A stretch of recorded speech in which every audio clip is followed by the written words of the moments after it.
Hello, and welcome everyone to today's event, Comparing International Energy Contexts.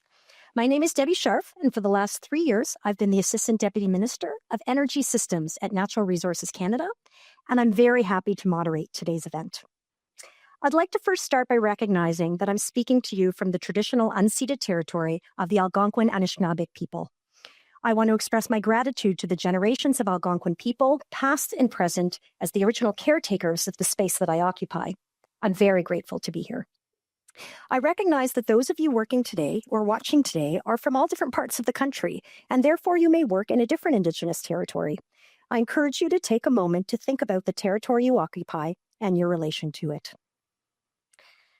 Now, much of Canada's history is tied to energy, both from our economic prosperity perspective as well as being a reliable and stable supplier to the world. However, our country is far from the only one that depends on energy as a national lifeline. And with the global energy landscape constantly changing, so too are the priorities and profiles of other nations. To better understand Canada's energy context in an interconnected world, we need to look beyond our own borders and take important lessons from countries that differ from us regionally and politically to gain some important perspectives. So today, I'm super pleased that we are joined by experts in energy in China, Germany, and Cuba to discuss each country's unique position in the shifting global energy landscape. Our panelists will share key factors and strategies influencing each nation's energy context, as well as how citizens interact with energy on a day-to-day basis.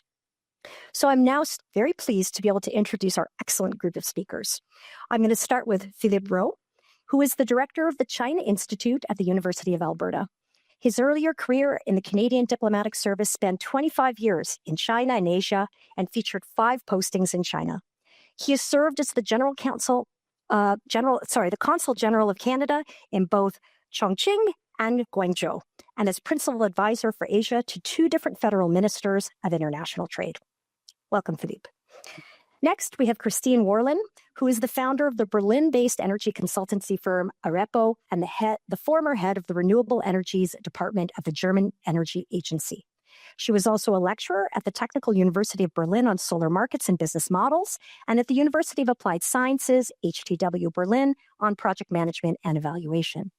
Her current company focuses on the evaluation of energy and climate policies and programs across the world. Dr. Warlin specializes in renewable energy policies and energy system integration, as well as economic impacts of renewable energy deployment. And I welcome Christine. Last, we have Jorge Piñon, who is a senior research fellow at the University of Texas at Austin's Energy Institute and former director of the UT Center for International Energy and Environmental Policy, as well as its Latin America and Caribbean energy program. He's also worked at Shell, BP, and was the president of Amoco Oil Mexico and Amoco Oil Latin America. From Cuba originally, he is the co-author of Cuba's Energy Future, Strategic Approaches to Cooperation, and Contemporary Cuba, the Post-Castro Area. I thank all 3 of our speakers for joining us today. And with that, I'm sure everyone's very interested in hearing what they have to say. So I'm going to turn the floor over to Philippe to get us started with the presentations. Over to you, Philippe. Well, thank you, Debbie, for that kind introduction, and also for the opportunity to speak a little bit about this very timely and rapidly evolving subject, right? I also very much look forward to hearing the observations from Christine and Jorge, my co-panelists. Lots to learn for all of us here today. But even when it comes to just the narrow subject of China, there's lots to consider. And so I'll do my best to cover a fair amount of ground in the next 10 minutes or so.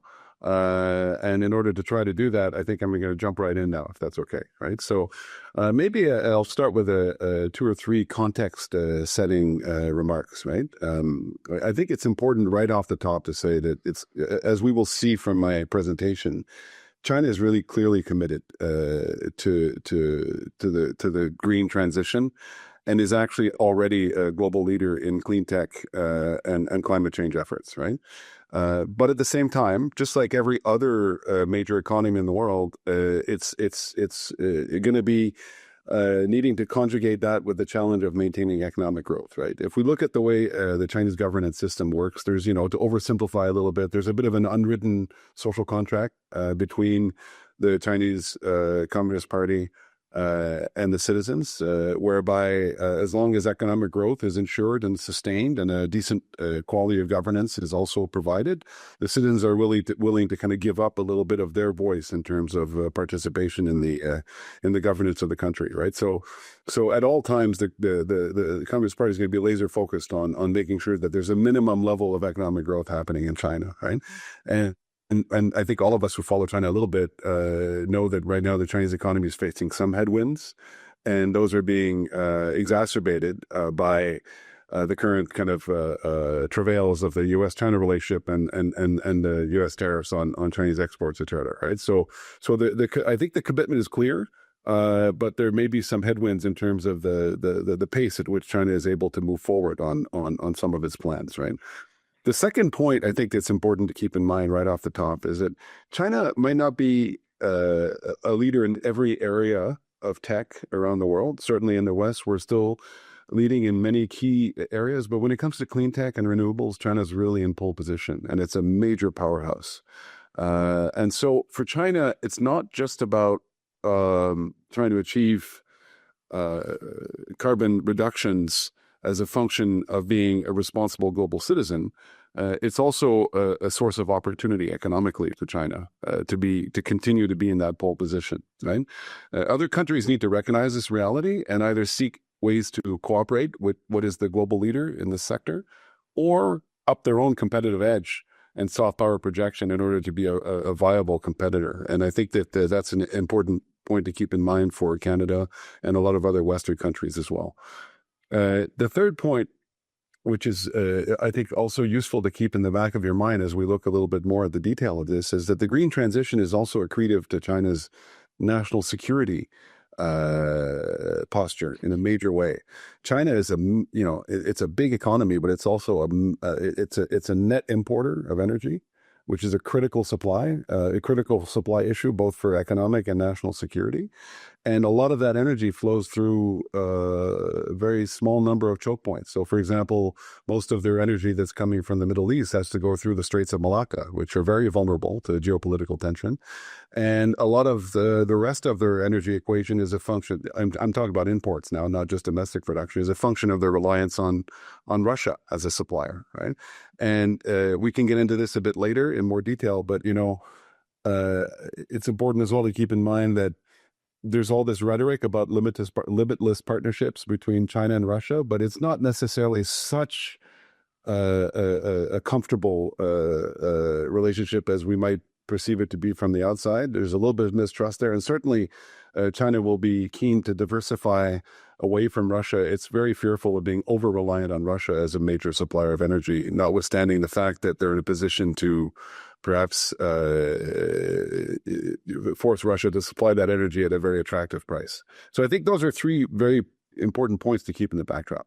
So what I'd like to do now in the next 7-8 minutes max is just do a really quick hit on some of the major kind of aspects of what the energy situation looks like in China.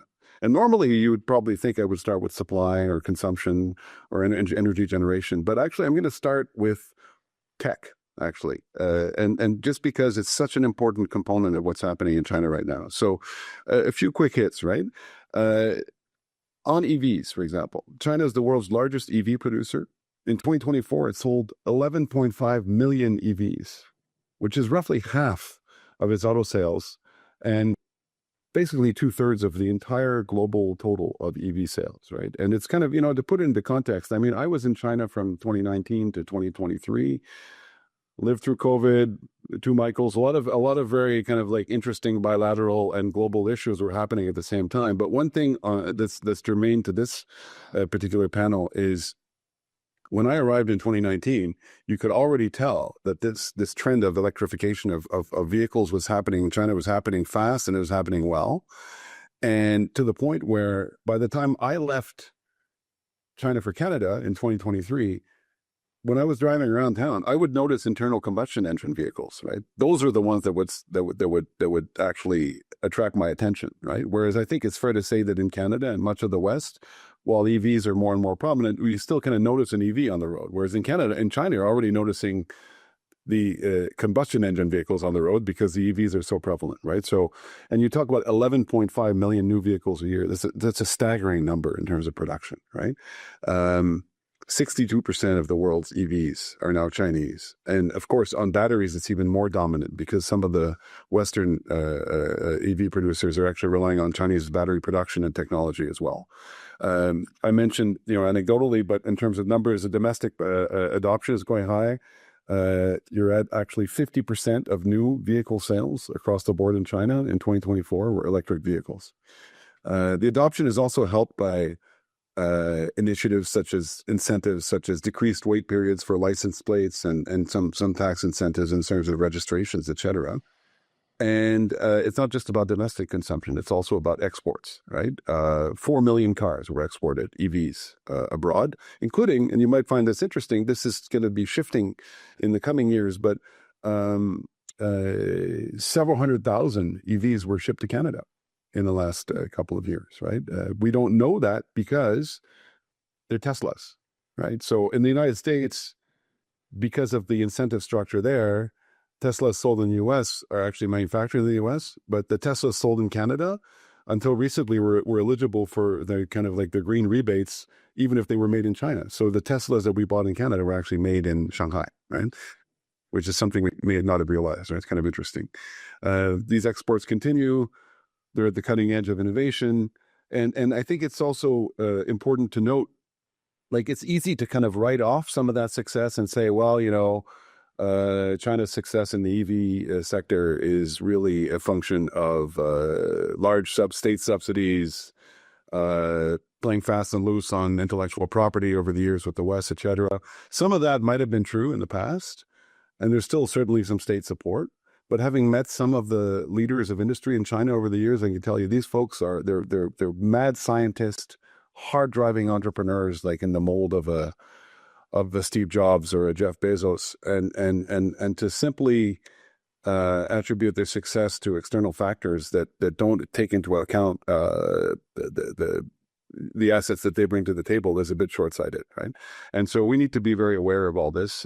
Whether we want to work with them or compete with them, we need to be aware of what the dynamic is there. Okay, so that's enough on EVs, but it gives you a sense of where things are going. On power generation, China is by far the world's largest power producer. So it's got voracious appetite. Interestingly, the per capita energy footprint of electricity usage in China is now higher than the per capita usage in the EU, which is actually surprising, right? And on the whole, I think over the short to medium term, to be honest, the solution to China's dependency on coal is going to be more coal, but cleaner coal. So there's actually a little bit of a good news story there in the sense that most of these new coal-fired power plants that we hear about that are going online in China are actually much cleaner than the old ones. So from many metrics, that's an improvement.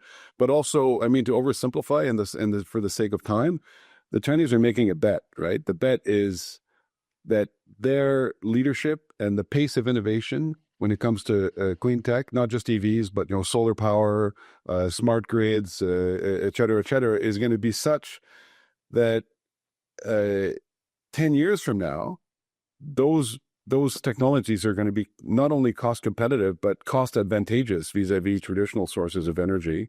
And in the meantime, in order to assure that continued economic growth that I was talking about, they're going to continue to rely on coal, right? So I think the bet is, yes, we're still quite carbon intensive, let's say up to 2030, 2035. But if we look at 2060, by then, basically coal will be almost gone and we'll be close to net zero, right? It's actually a credible argument. But I'd also note that there are some structural factors that might create friction.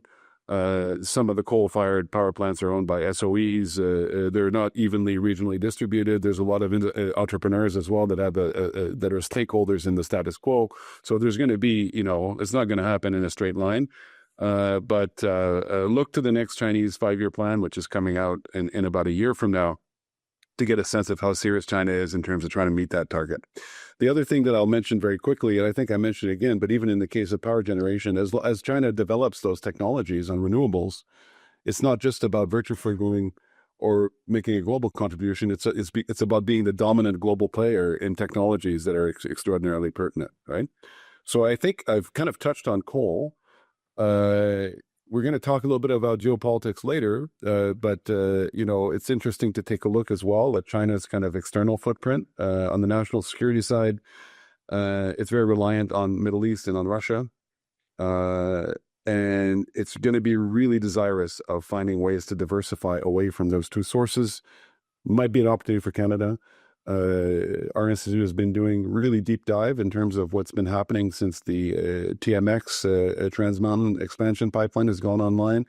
Contrary to many people's expectations, the expectations were that oil that was going to make it to Pacific Tidewater was all going to end up in Californian refineries. But actually after a year in, the majority is going to Asia, and the majority of that majority is going to China at a much higher kind of delta in terms of price per barrel. And it's actually even having an ancillary effect on how much the Americans need to pay for the oil that we're sending directly south. So some very interesting dynamics that are happening there. And as a country that has 14 land neighbors and is in a fairly unstable neighborhood and is so reliant on a small number of suppliers and also vulnerable to U.S. sanctions on some of those suppliers, I think Canada can be a very interesting kind of alternative from that perspective.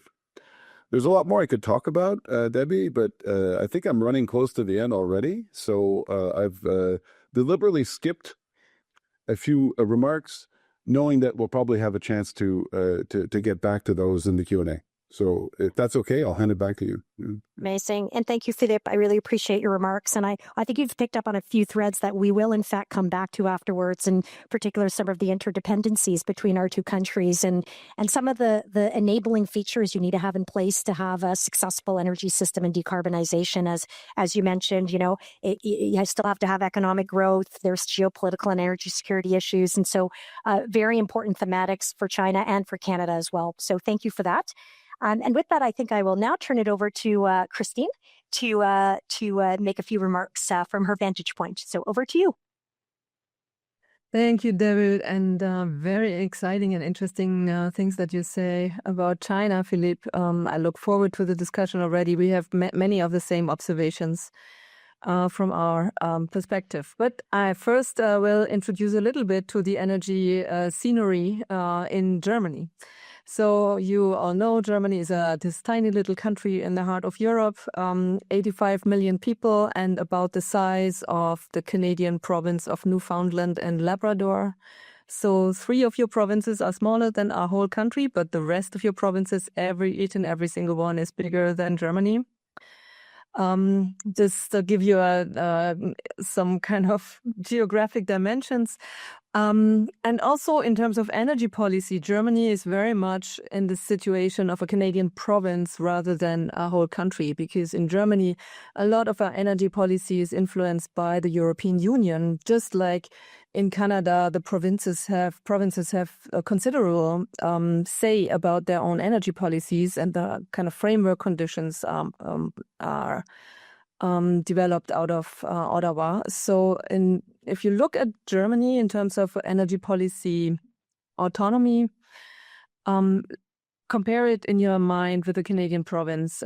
Much of our policy is made in Europe. This is reaching from climate targets all the way to power sector, trade regulations, product regulations, and also the rules how governments can disperse subsidies and what is in line with competitive law of the European Union or not.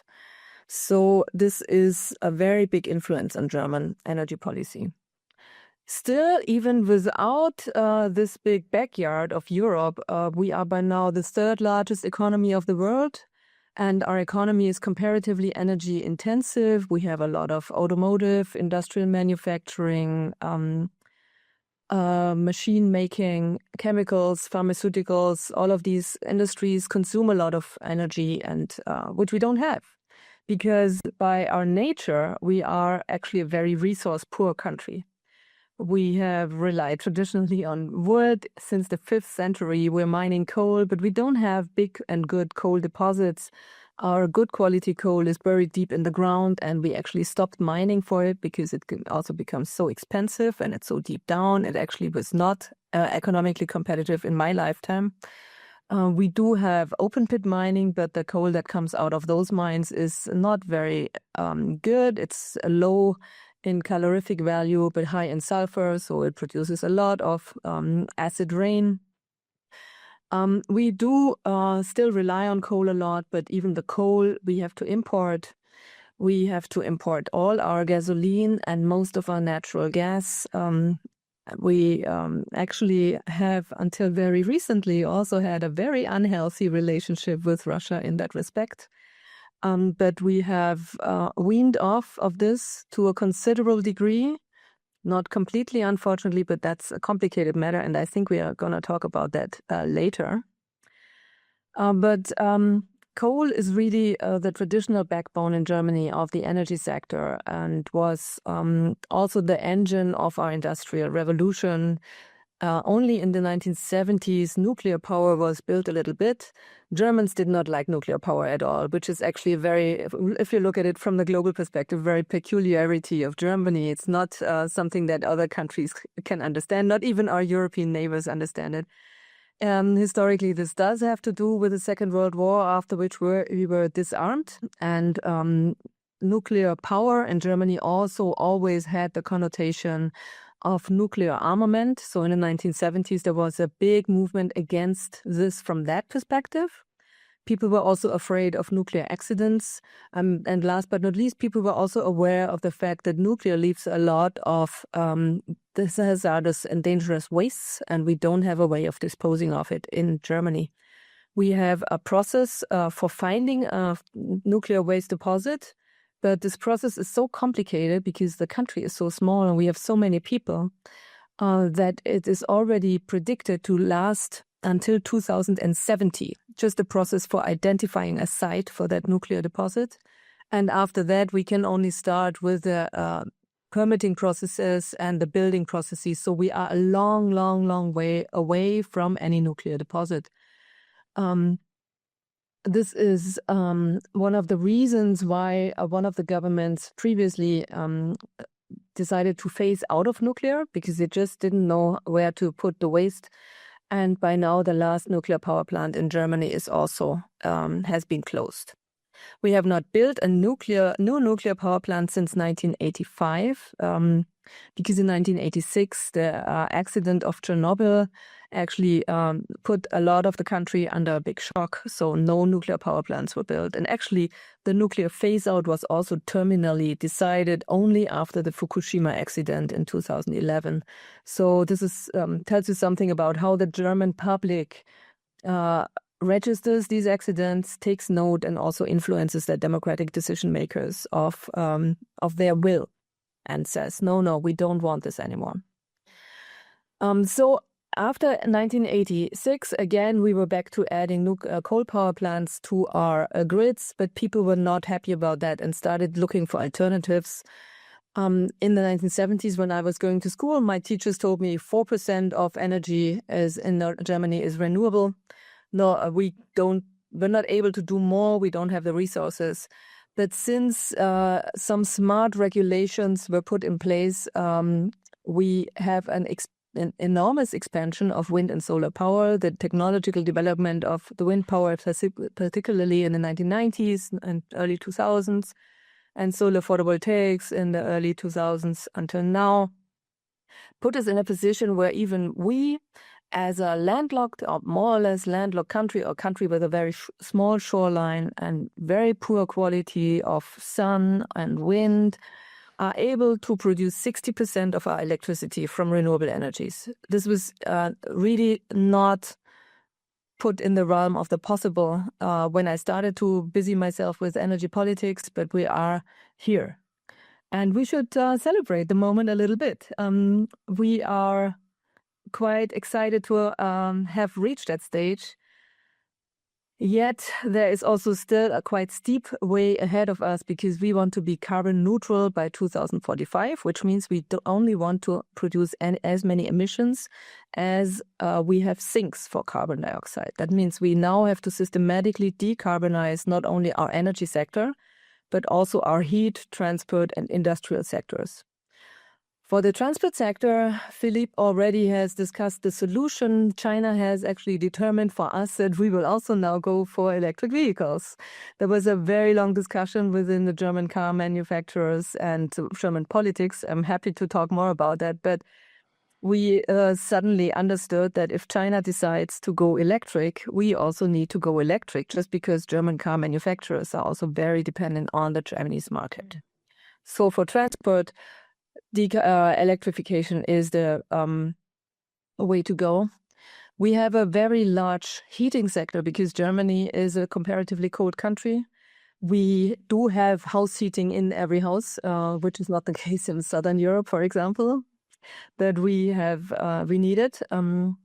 Many houses are heated with oil or natural gas heating. Natural gas was actually put in, we don't have a lot of natural gas grids in cities where natural gas comes with a pipe to your house.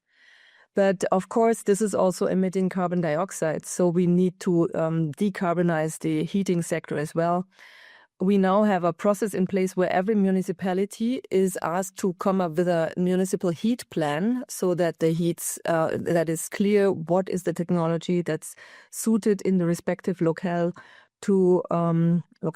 to produce heat and home comfort without carbon dioxide emissions.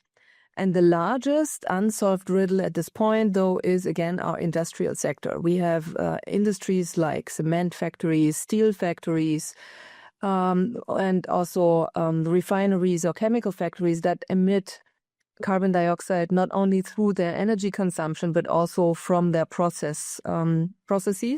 For example, cement factories emit carbon dioxide that's actually bound in the calcite that is used as an input material. For these, we are now developing and designing solutions. And one of the solutions for some of these sectors will be in hydrogen. We have a very ambitious plan of expanding a hydrogen pipeline system in Germany and across Europe. We have some plans of producing hydrogen domestically, but we will also need to import hydrogen to a significant amount from other countries, including potentially Canada. But also we are expanding lots of initiatives in Africa and other countries in the global south. The public discourse in Germany is a little bit tense these days because, like in many other countries, we have a lot of populist movements, and they are just against everything. It's easy to say that. A couple of communicative failures of the last government made it more difficult to achieve a big consensus on how to change, for example, heating our homes. And we are at risk of losing significant political and democratic momentum on the energy transition. This is not a nice situation. Because also it will factually not change a lot of things. A government that stops some of these favorable regulations will put a little bit of a brake on the expansion of renewable energy and on some other factors that lead to some change in the carbon footprint.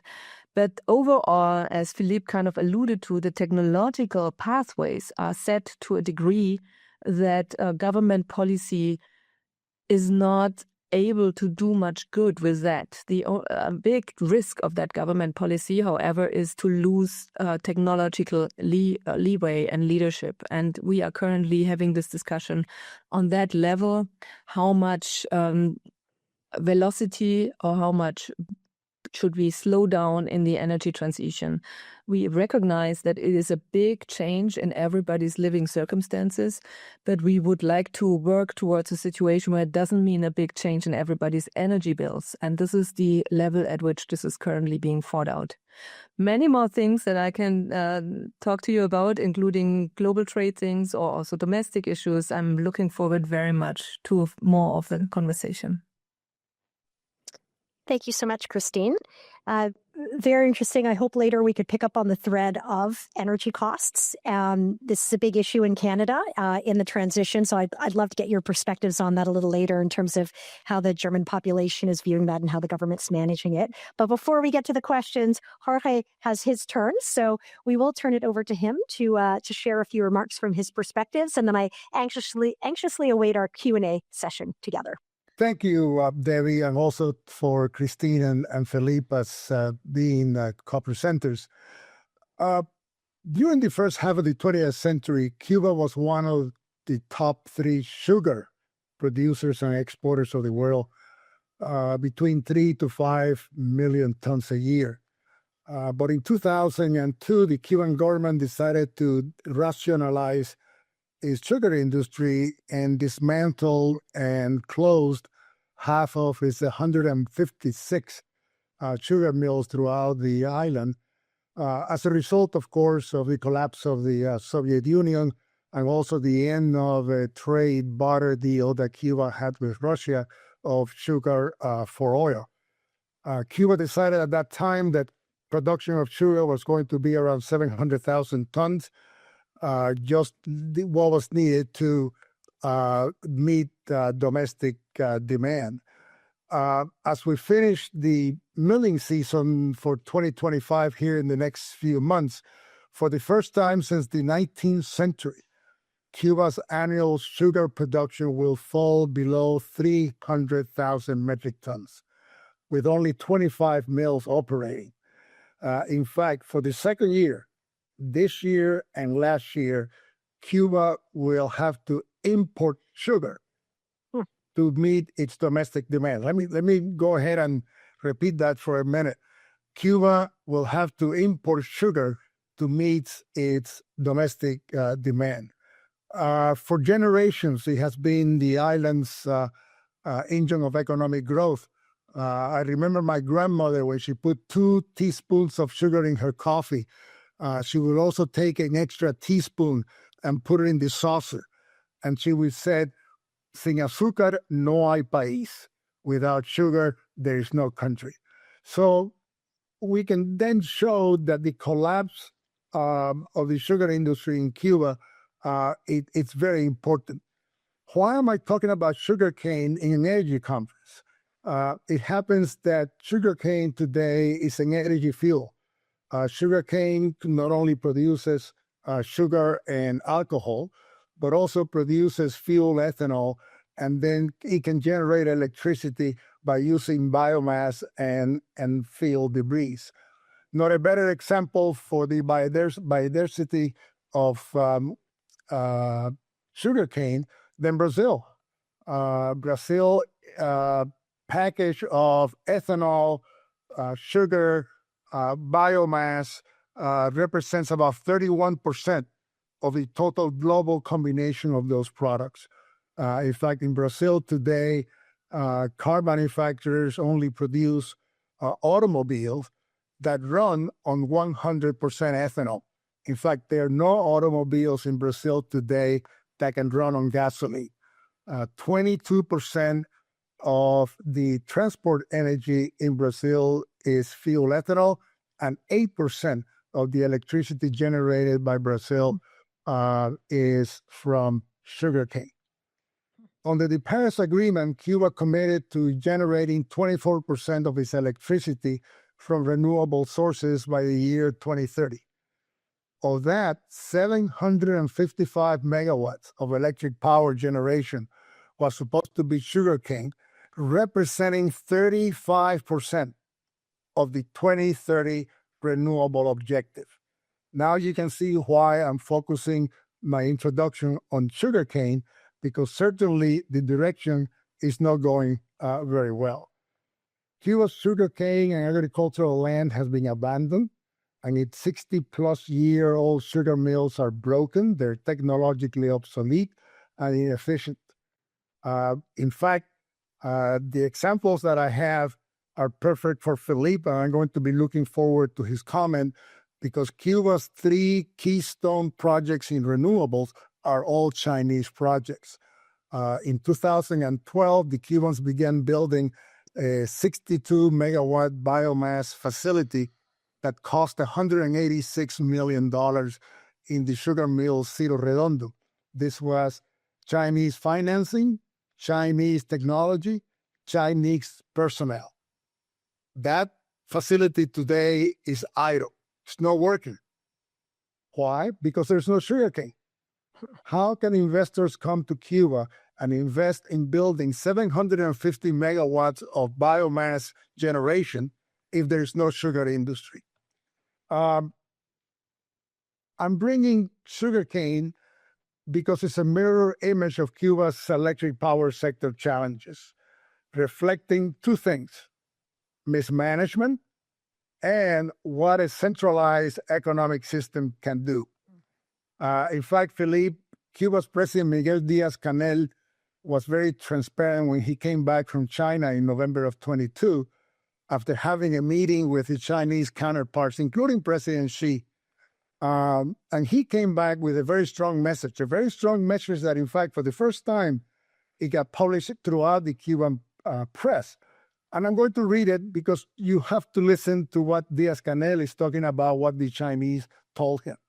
He, meaning Xi, warned that our commitment must be fulfilled, including how we do things well, how we take advantage of opportunities, how we are efficient, how we don't waste resources, how we ensure that investments have an adequate return. He also warned that we must be increasingly serious and effective in the project we propose and continue expanding cooperation. We have to be very strict, very rigorous, very professional, especially when we're working with friends who are supporting us. We have to work with a sense of commitment and ethics that helps our friends feel confident in what we are doing. That was a speech that Xi and the Chinese delegation, gave the Cubans. Get your house in order, put your things together, because our patience is running dry. By the way, the Cubans have exhaustively looked at the Vietnam model. In 1986, as you know, Vietnam implemented Doi Moi, which was basically an agricultural reform, which they decentralized the agricultural sector, allowing Vietnam eventually to become among the top 3 rice producers and rice exporters in the world. By the way, and we'll talk about the U.S. embargo later, this during a U.S. sanction embargo that lasted 20 years from 1975 to 1996. Cuba's electric power grid is broken, structurally broken, and it threatens the social and economic development of the island, and now it threatens the political stability of the country. This morning's UNE, which is Cuba's energy monopoly report, shows that there was a demand of 3,800 megawatts, availability of 1,850 megawatts, and Cuba today faces a deficit of 2,000 megawatts. 50%, less than 50% of the thermoelectric sector is working. So tonight, between 8 and 16 hours, Cubans will be without electricity. And this is happening every single day. In fact, first time yesterday, Granma, the state newspaper, published a full-page article, followed also by a national television program, warning people about the summer, that they're trying, they got solar, they got a bunch of projects going on, but they're already warning folks of what's going to happen this summer. In Cuba, we have still June, July, and August of 35, 37, sometimes 40 degrees C temperatures, and we also have hurricane season. So the situation for the government is getting very, very critical, to the point that they're telling people, warning of what's coming. First of all, they have never done this before.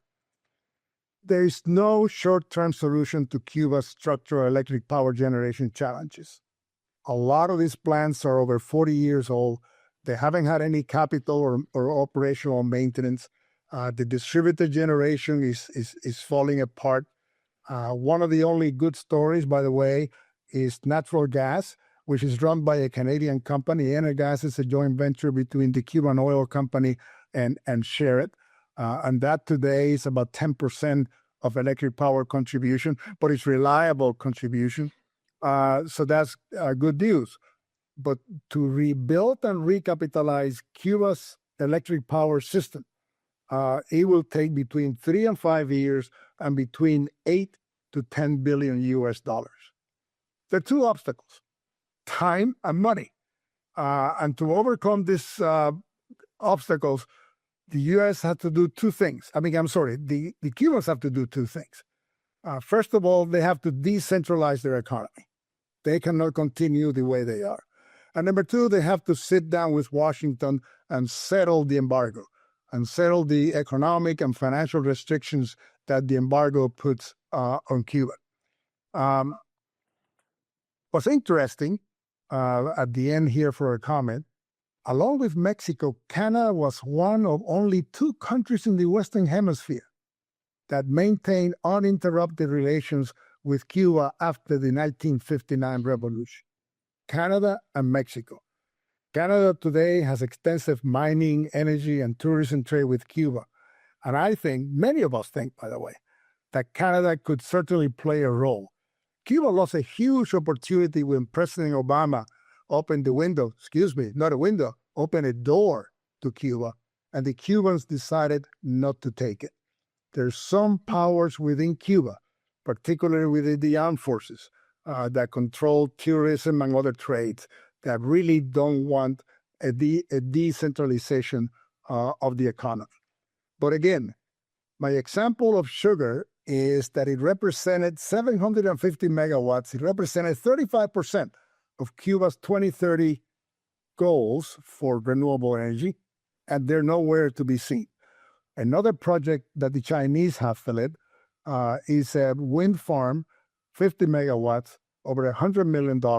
It's been there, it's been going, they've been working on it for over 15 years and still not finished. So the Chinese are there with wind, the Chinese are there with solar, the Chinese are there with biomass. So we can't blame the embargo, by the way. And the Cubans in these cases are very smart. They don't blame the embargo because it doesn't impact any of these 3 keystone projects. This is going to be a very hot summer. 95, 97 degrees F. Hurricanes, by the way, is coming. They're predicting already that there's going to be 4 major hurricanes this year. And the presentation last night on national television was, to me and many of us that have talked this morning after we saw it, extremely shocking. For the first time, they're warning of what's headed their way. So a lot to talk about. Love to get some feedback on the Chinese and why are they doing it? Why are they still in Cuba? Canada, the role that Canada has to play, and then the role of the embargo. Is it real or not? Thank you, Debbie, and the rest of the panelists. Looking forward to a conversation. Right. Thank you so much, Jorge. I mean, it's really fascinating just hearing some of the things that you're saying, because one of the things I always remark in Canada is that we actually take our energy security for granted. I don't know a time in history where on an average day you wouldn't turn on your light switch in your home and you didn't have electricity, or go to the gas station and not have gas to put in your car.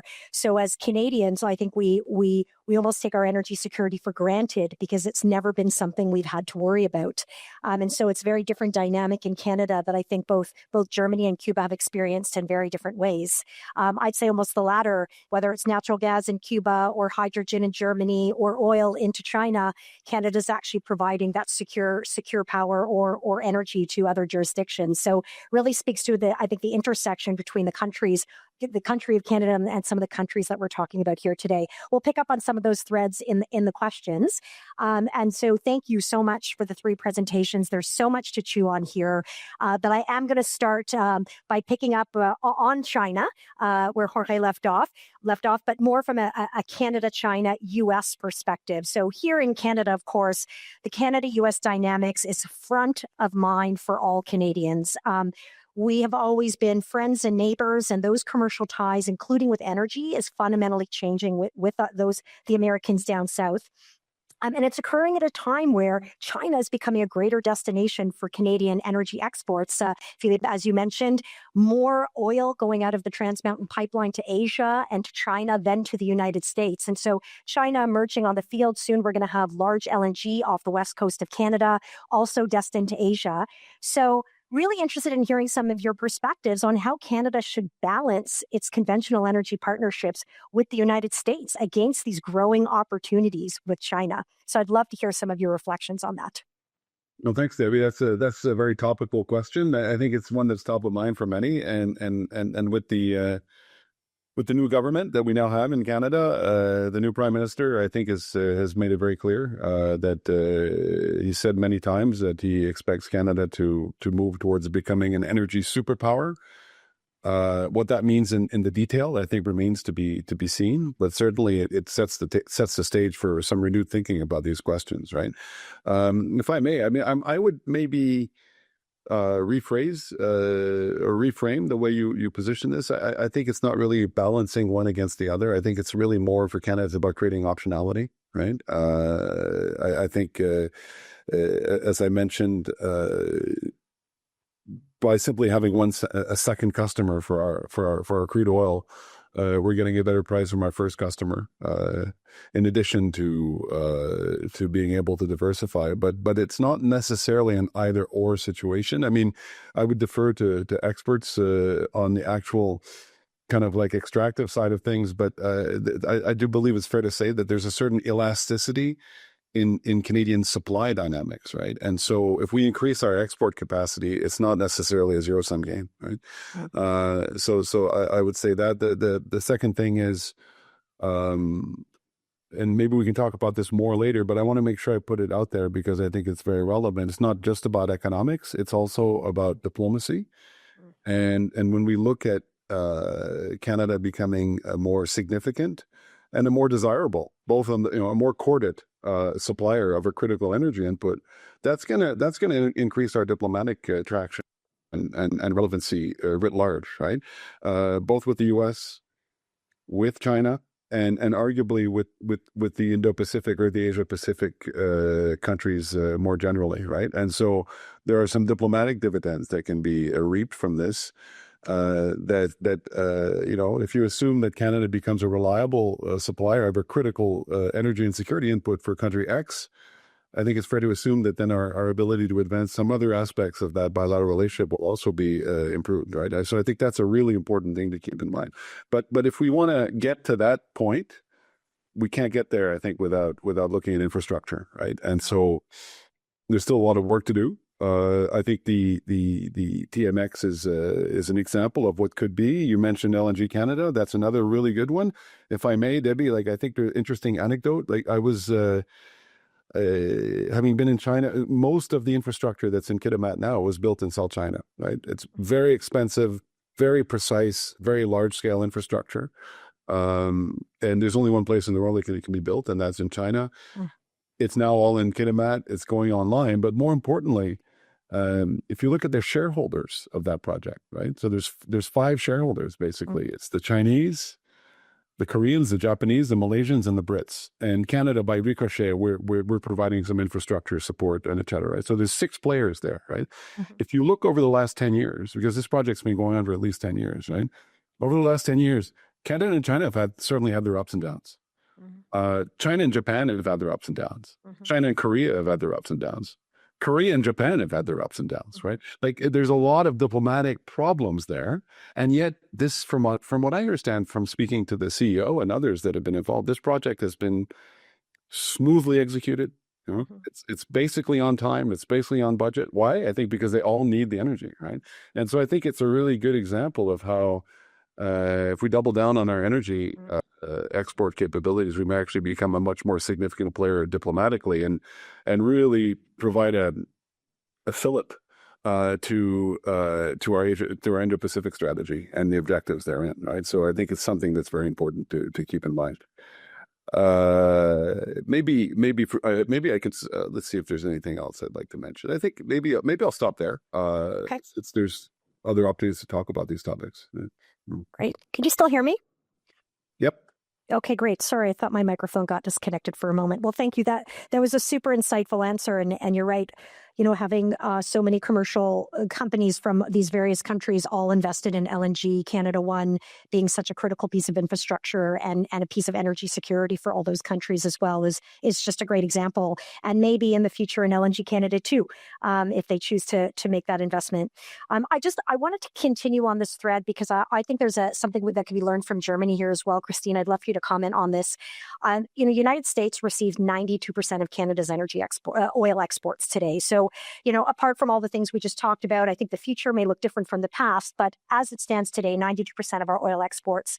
And again, with this dynamic with the United States, in Germany having to face up against having a very reliant relationship on Russia, needing to think about how to expand its base of cooperation. Is there anything that you can share from a Germany perspective that Canada can think about as we also think about how to broaden our energy base? Yeah, of course. I mean, within Germany, the renewable energy has gotten a lot of additional support due to the threat to our supply provided by Russia. So that's definitely a one thing to keep in mind. So renewable energies are something that you can, use for being autonomous. Although, of course, if you're looking to replace your exports, I mean, you're looking for income rather than for autonomy. You have a lot of energy anyway supplied to you on your own. But diversification is a good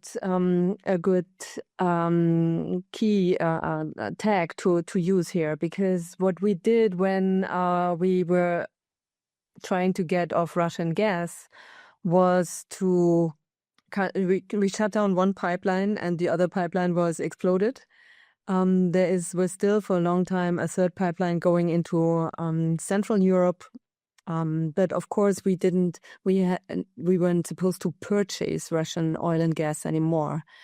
For oil and gas, for oil anyway, but for gas more than earlier, we now go to the global market. We built a total of 5 LNG terminals on the North and Baltic Sea coasts. We purchased a lot of regasification capacity and also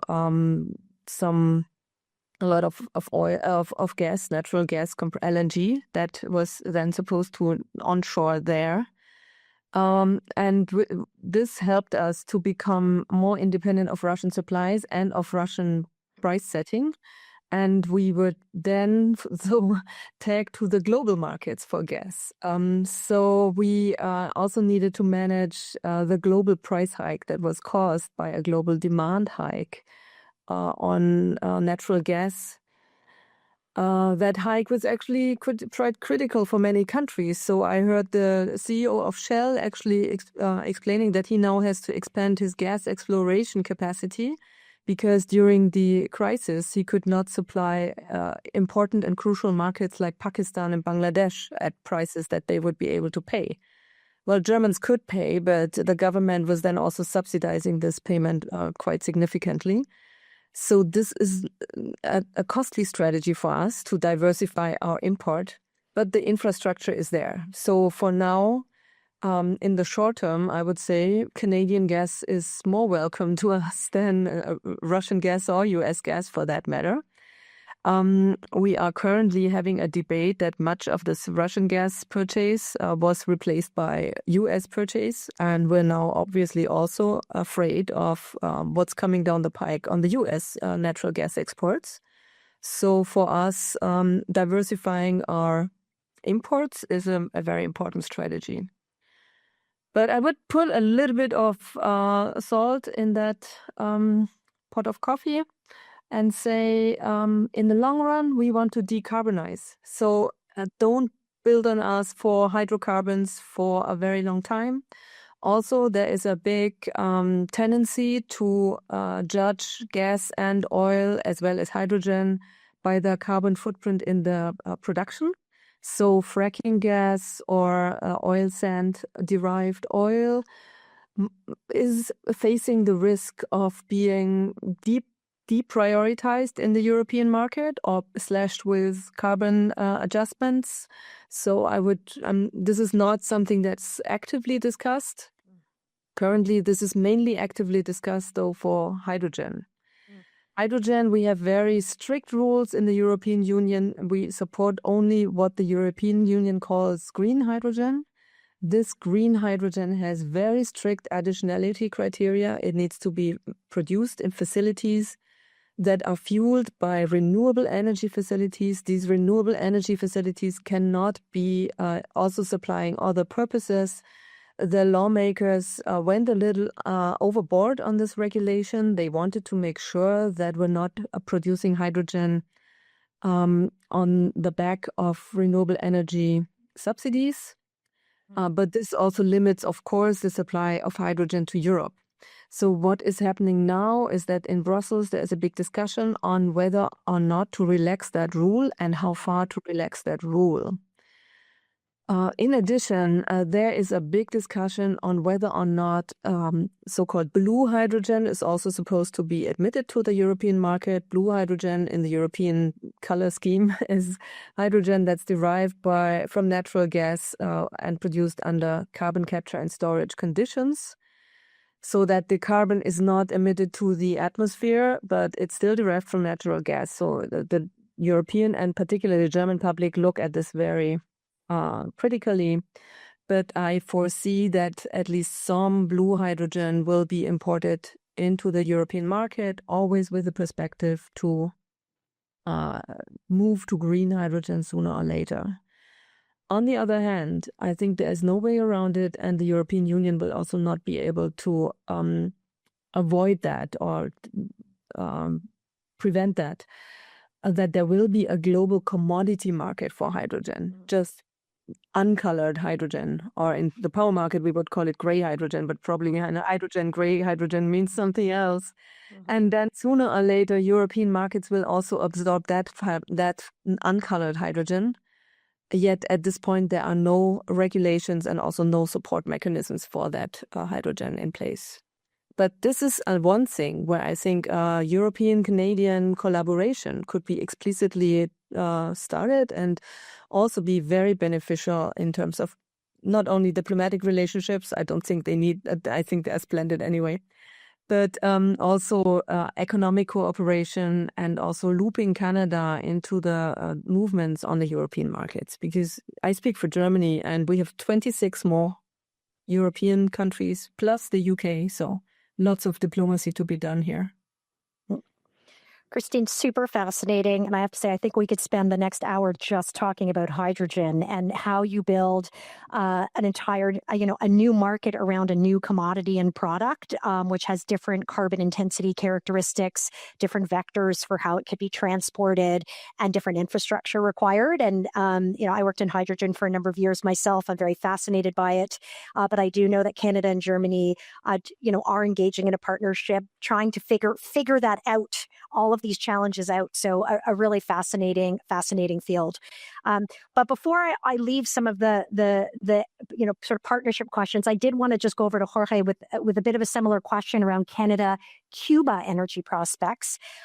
We talked a little bit, or you had mentioned Canada having a bit of a role in the Cuban energy market in terms of natural gas. I think you noted providing one of the more stable supplies of energy in the country. Is there anything further that could be done to encourage the energy partnership between these two countries? It's been a very difficult time for the Cubans in the last 10, 15 years, particularly during, for example, the Obama administration. The Cubans have been approached by many, many individuals and key countries that could play a role, and nothing has happened. Raúl Castro is 93 years old. There's only two other historical leaders left from the revolution, from the 1957 attack in Santiago de Cuba. So when those three individuals, particularly Raúl Castro, is no longer around, the question that many of us will have, will that be the catalyst? Will that be what Cuba needs to all of a sudden recognize we need to do something? Somebody has to be ready then to fill in that role.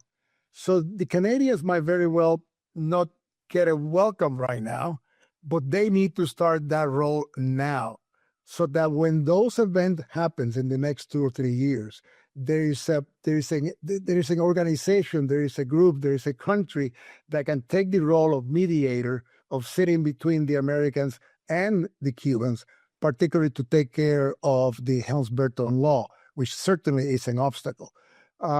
So again, yes, there's a role for Canada, but Canada has to have patience. It's not going to be overnight, but I welcome it. I think many of us will welcome to have that role played by Canada, certainly. Thank you, Jorge.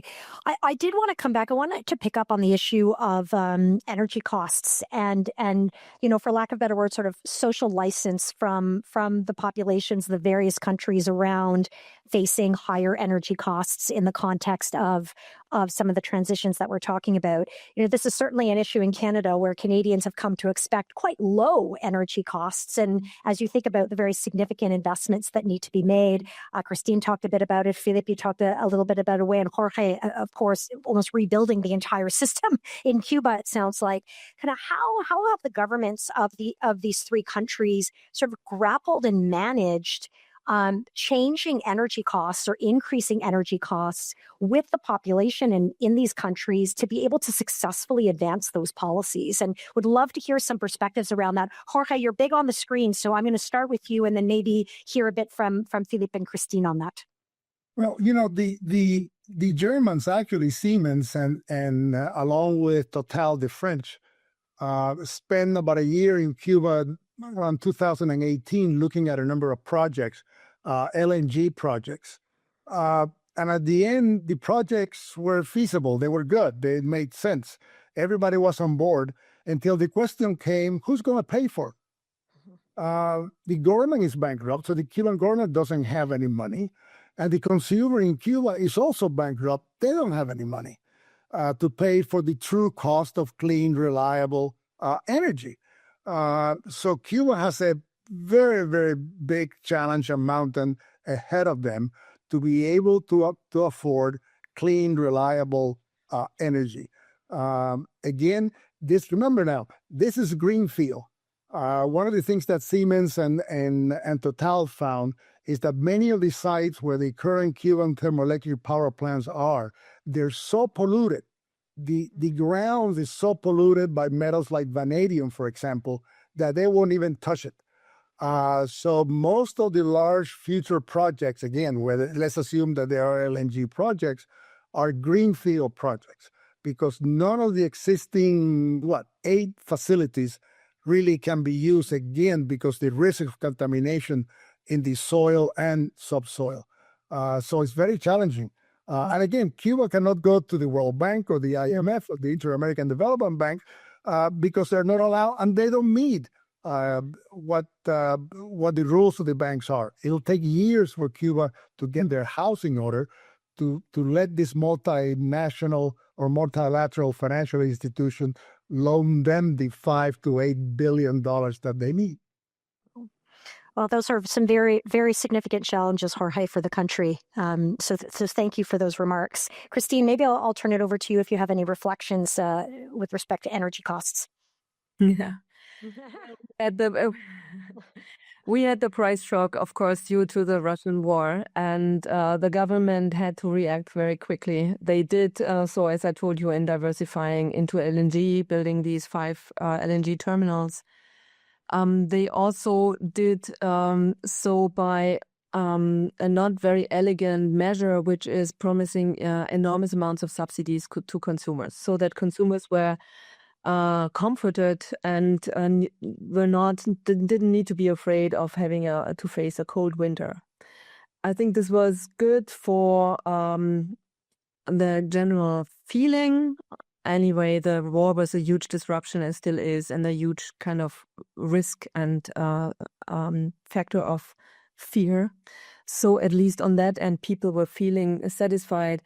Unfortunately, as it is fashion in Germany, the mechanism through which this was rolled out was extremely complicated and bureaucratic. So I'm not sure that many people actually felt this subsidy. It was not done in a way that was recognizable to most people.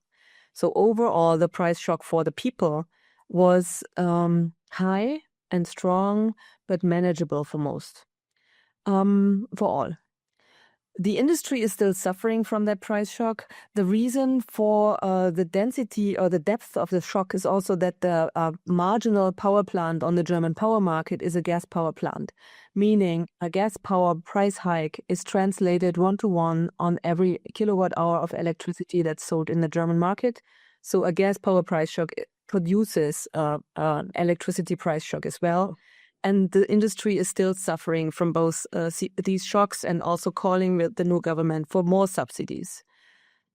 A more elegant way was actually proposed by the European Union. The European Union said we will put a purchase price cap on gas. We'll just signal to the global markets that we'll not purchase gas higher than a certain price. The German government did not trust this measure. I don't know why. We see that as soon as and so they blocked this measure for a long time. We see that as soon as the Germans gave up their resistance against this measure, the price hike on the global market for gas slowed down, indicating that the European Union does have a demand side price setting power and should use it if it needs to do that. Secondly, though, in Germany specifically, we are going for, and all over Europe, we are going for a long-term target of purely renewable electricity markets, 100% renewables on the market. And due to reasons of how the power system is set up now, we cannot have a price signal then anymore when we have a 100% renewable electricity market. So the current market for power needs to be reformed anyway. And I'm not sure that people are thinking about that already in a strategic enough way. We see some aspects of a discussion going to a new power market setup, but this is something that the German government should take on with much more thrust than it currently invests in that. We need a power sector market, a power market reform. We also need a grid fee reform. But still, even with these two reforms, we will face large investments in the transformation of our infrastructure. For that, we also should develop some capital market instruments that help us keep the cost of capital low. I mean, Germany is a very safe, secure investment environment. Infrastructure is a very safe and secure investment. Most infrastructure is actually even regulated. And where it's not, we should regulate it because that lowers capital costs and ultimately it lowers the cost for the consumer. So we have developed a couple of models for that. And currently, for example, the state of Schleswig-Holstein within Germany is developing a local energy capital fund with the intention of keeping capital available for the investments into, for example, district heating grids or power grids, but at the same time at an affordable and low cost of capital so that ultimately the energy markets will not go crazy and people will be able to afford energy. Very interesting. For another time, picking up on financing and different investment tools, it's another really interesting thread. But I'm really curious to hear very different kind of country, China.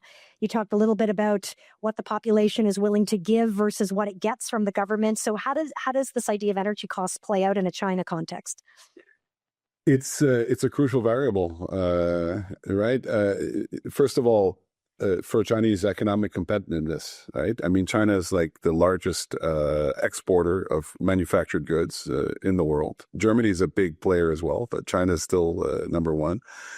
It's the factory of the world in many areas, right? And so if the cost of energy goes up, that competitive position goes down, and it's not like China has like such a long runway. I mean, there's a lot of other countries that are trying to, reach for some of what China has to offer, especially in Southeast Asia as a significant competitor. So That's a key area. And if the economy slows down, then you're into national security and social stability issues, right? So even just from that perspective, it's a key variable, right? And as we mentioned earlier, the government is making a gambit, right? This gambit is that by 2060-ish, the value proposition of renewables and clean tech is going to be such that we won't be talking about this question anymore. But in the meantime, they need to figure out that transition phase, and they're not going to make that transition at any cost, right? So what does that mean in the short term? It means continued reliance on coal-fired power. It also means, trying to secure as much cheap oil as possible, not just from Russia, but from places like Venezuela and Iran, that because of U.S. sanctions are a pretty good value proposition from the Chinese perspective, right? I'd just add, though, since you were talking about how China is a different place, I think it's also interesting to take a look at, there's also costs to the way the Chinese are doing their clean energy transition, right? Because it's state-driven, right? It's central government-driven. And so the upside of that is that, the Chinese have proven in the past that when they have national priorities that are set, the whole system aligns in order to deliver them, but not necessarily in the most efficient way, right? And so what you're having now is like overinvestment. You have subnational governments that have kind of taken the cue from Beijing and are competing with each other in terms of trying to develop different projects. State-owned enterprises have their own agendas, and they're trying to advance those state-owned enterprise agendas on the back of the national priorities, et cetera. And so you end up with perhaps a lower ROI on your capital in terms of getting to the end game, right? So it's an interesting gambit. I think that is the flip side of the cost equation when it comes to China, right? So it's kind of like the mirror image of the challenges we have in Germany or Canada, and I think as we reflect on our own kind of trajectory, maybe we want to try to find some. Maybe this is a conversation for another day, but try to find ways to pick and choose some aspects of the Chinese model that we could integrate into our system. But still having that kind of market discipline that allows for a more efficient kind of rollout. Yeah, and you picked up on another question I had, but I think you've answered it really, really nicely, which is about some of the benefits and shortcomings of market-led approaches versus state-led approaches, and there certainly seems to be some good and bad that comes with each one, and hearing from you a bit of how do you find the sweet spot of how you could take the best of each type of model to find the right pathway.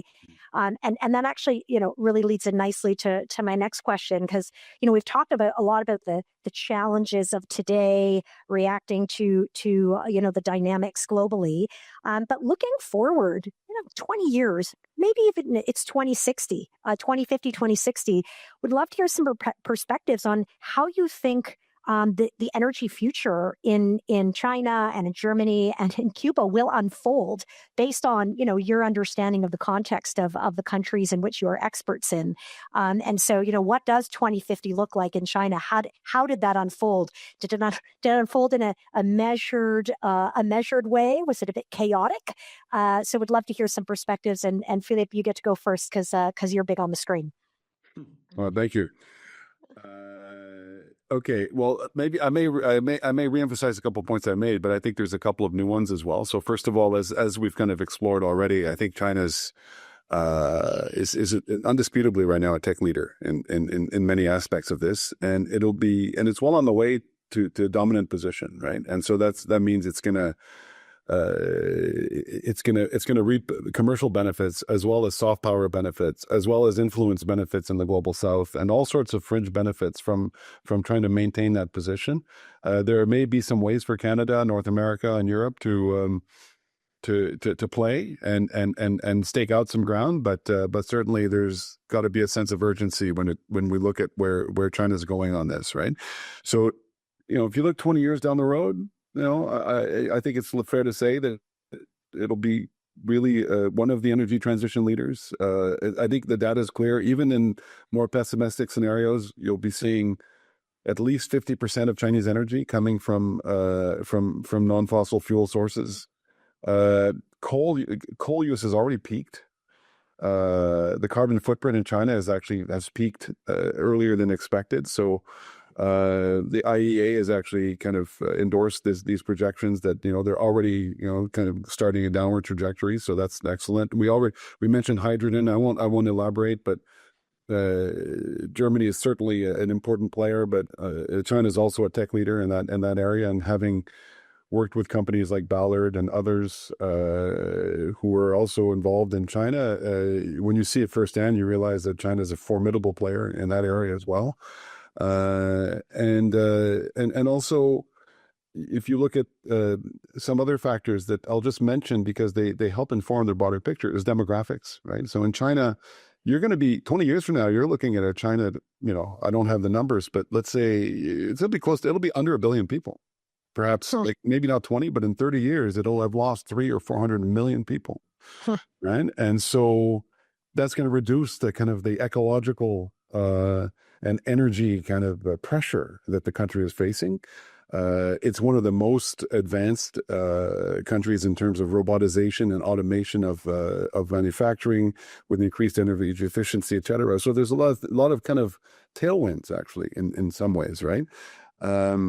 So those are all kind of interesting. And if I may, I might add one last point, right, which is climate change, because we only have so much time. I haven't really talked too much about hydropower in China or nuclear, et cetera. But, hydro is still a key part of the equation as well for China. And where does it get its hydro? Most of it's getting from these big rivers that flow from the Tibetan Plateau.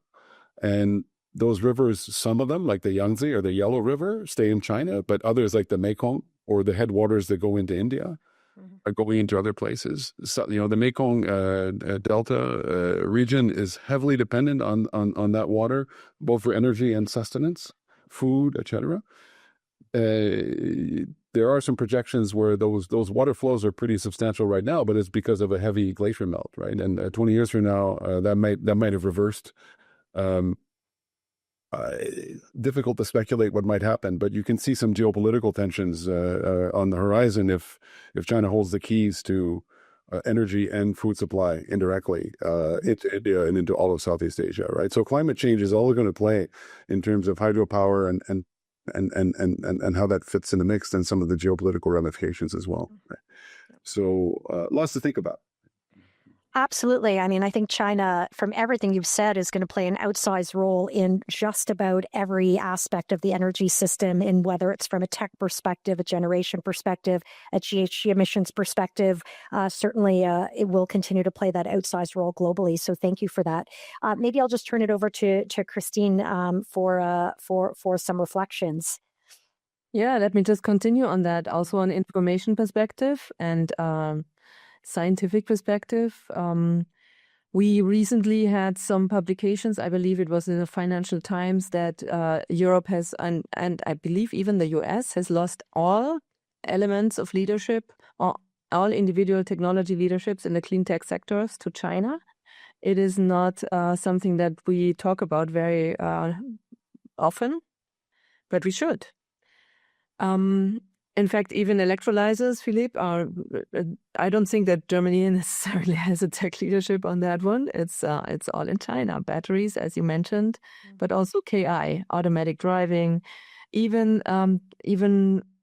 the way how they perceive a car is different now, since electric vehicles is so much more pertinent there than in, for example, Europe. The attitude to a car and the demands that you have of a car have changed. So now the car is a moving entertainment space for them, while in Germany, people still worry about gears and having enough rounds per minute. That's not something that the Chinese driver is worried about anymore. Anyway, as for Europe, I think the development will be less chaotic than one might think. We have had a couple of chaotic years, and still we're still standing. It's still functioning. Everything, as you said, energy security is given. We have put in a couple of safety measures, including more gas storage, and we will need to do these reforms that I talked about. We will have a better integrated European power grid. We will have more and additional infrastructures, including the hydrogen grid that I've talked about. We will probably also have a carbon dioxide I'm not sure if it's a grid, but some kind of pipeline system that will bring carbon dioxide to safe storage places, even though CCS is highly debated. That's also somewhere, if Canada has safe storage for carbon, that also would be an area for cooperation. We will have a level use of nuclear power, although many people talk about a rise in nuclear power. It takes a long time to plan, permit, and build a nuclear power plant. So in 20 years from now, we might have 2 more plants. Other plants might retire. There is no nuclear boom that people are predicting right now. But what we will have is we will have a very different situation in terms of who produces renewable electricity, for example. Because with renewable electricity, particularly solar PV, everybody can produce renewable electricity on their roof. And for Germany, this offers opportunities that we have not elaborated upon. We have not even looked at them closely because we are so tightly regulated that it's very hard to get into a lot of bureaucratic jungle if you do too much on that. But we certainly will have to reduce this red tape and move into an area where PV, solar photovoltaics, is sitting on every roof and feeding into a lot of heat systems also. So we will have a lot of heat storage, also another thing that nobody talks about, which also will be seasonal heat storage. We will take heat and solar radiation as an energy source from the summer into the winter. Also lots of infrastructure necessary for that. But overall, it will look just the same as it does now. Fantastic. Jorge, to predict Cuba's energy future. Oh, a good and a bad vision. I know. Well, I tell you, Debbie, if I had a crystal ball, my problem is not 5-10 years from now. My challenge is what are we going to have at the end of this year? That's how critical and difficult the situation is. You have a total collapse of the system, and anything that you bring in could be outmoded technology in the next 5 or 10 years. You guys are talking about hydrogen. That's just like me talking about going to Mars. Remember, even with the 24% of renewables, you're talking about still 60% of fossil fuels. That's the alternative, by the way. So no, our situation is totally different. But there might be a silver lining there, Jorge. Just to maybe try to put a silver lining on things, right? Is some of the reasons why China is so successful in renewables now is because it had the opportunity to leapfrog some of the legacy approaches that we had in the West, right? Whether it's in terms of not spending all the time to develop the expertise in internal combustion engines that, for example, Germany has. Not making the same mistakes in terms of rolling out the grids, being the early adopters without some of the kind of the costs of transitioning. So I wonder, sorry, Debbie, but I'm trying to be optimistic here for Cuba because my first posting as a diplomat was in Havana, and I sympathize very much with some of the problems there. I wonder if this is not also an opportunity because there's not a lot of sunken costs, and maybe as countries like China and the West move to newer, more effective green technologies, Cuba can just jump right in without some of the headwinds. Do you think that's plausible? Philippe, that was the problem with the Chinese. I mean, the Chinese were frustrated with the Cubans and are still frustrated with the Cubans because 2 of the keystone projects, the wind project and the biomass projects, that could be the catalyst that will begin this whole process of building the pyramid that we needed, have been going on for over 10 years and they're still not online. And again, I underscore the fact that these are 100% Chinese finance, 100% Chinese technology. There was no outside influence holding back those projects. And the Chinese were very, very frustrated. We have a mindset in Cuba today on its top leadership that is going to be very, very difficult to change. And I think the next 2 or 3 years, the question is, and by the way, there's no bench. Cuba doesn't have a bench as far as its leadership is concerned. Who can you bring in? There are only two, the church or the army. Those are the only two institutions in Cuba today that can play some sort of a role within the next 3, 5, 10 years. And I underscore again one more time, Canada has a role. You have to be patient. But when the change happens, when that vacuum begins to open up, someone has to be there to hold their hands. And I think that could very well be Canada. Jorge, what a great way to end our Q&A session because we are just at time. It has been so interesting to be part of this conversation. I feel really privileged to have been able to be the moderator here today. This does, in fact, conclude today's discussion. I did want to say, both on behalf of myself and the organizing team at the Canada School of Public Service, I want to personally thank Philippe and Christine and Jorge for being part of this really important conversation. I think, Jorge, Canadian public servants will be watching the Cuban energy sector with an added level of interest that they may not have had before after, in particular, some of the insights you've shared today. So I would just say to those who are listening into this broadcast, if you're hoping to learn more about the key role energy plays in Canada and the energy challenges and opportunities facing our country, keep an eye out on the school's website for future events and products that will be part of this series. And I just wanted to note that the speaker's presentations and supplementary briefing document, in particular on the Cuban energy situation, for those that are interested, will be available in Brightspace under resources. So with that, I wanted to say once again, thank you so much for joining us, and I wish you all a wonderful day.